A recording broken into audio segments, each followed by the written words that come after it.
j'espère que vous allez bien aujourd'hui.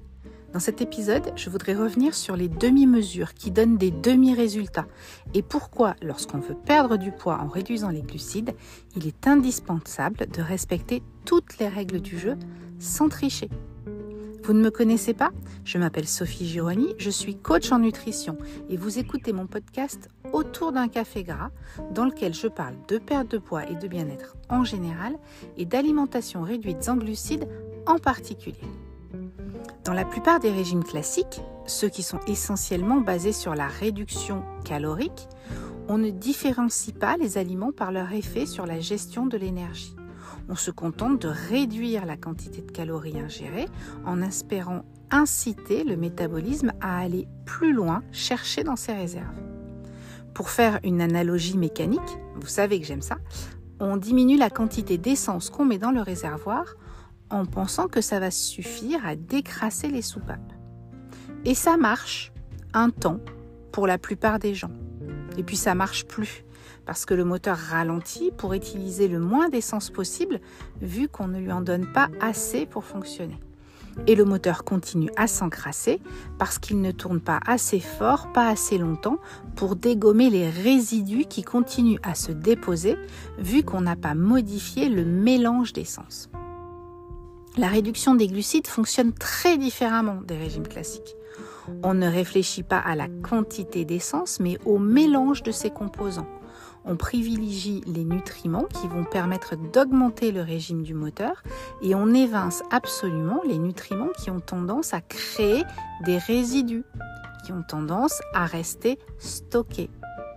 C'est très schématique, mais c'est vraiment ça. Chaque aliment que vous mettez dans votre bouche va indiquer à votre corps s'il doit accélérer et donc déstocker ou s'il doit ralentir et donc stocker. Et beaucoup de gens échouent à perdre du poids en réduisant les glucides parce qu'ils ne comprennent pas ce principe tout simple. Ils restent dans une dynamique de quantité et se disent que le tout petit bout de pain mangé en attendant le plat au resto ne posera pas de problème, vu qu'ils vont manger une bonne portion de viande avec des légumes et qu'ils ne prendront pas de dessert. Ils goûtent un morceau de la crêpe des enfants à l'heure du goûter, mais juste une bouchée. Ils se disent que manger la panure de l'escalope milanaise de la cafette n'est pas si grave.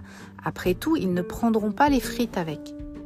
Sauf que la réduction des glucides ne se base pas sur la restriction sur les quantités et ces demi-mesures ne suffisent pas à avoir de vrais résultats.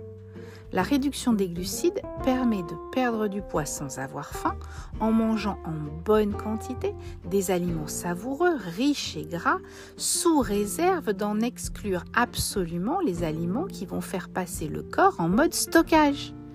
Si on continue à donner, même à petite dose, des aliments qui incitent le corps à stocker, comme les farines raffinées, les féculents, les sucres, le corps va rester dans un état d'entre-deux où il ne lancera pas vraiment le déstockage. Pire, il stockera le surplus de calories apporté par les aliments riches et gras.